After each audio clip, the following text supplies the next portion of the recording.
tornando sul caso di Liliana Risinovic,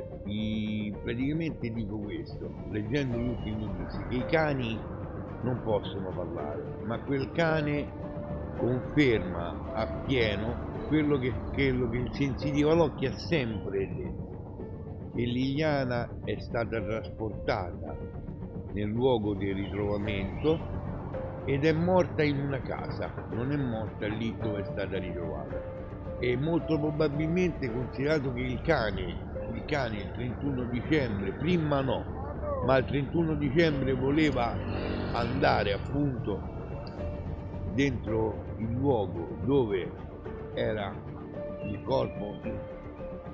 in decomposizione di Liliana, conferma a pieno titolo quello che il sensitivo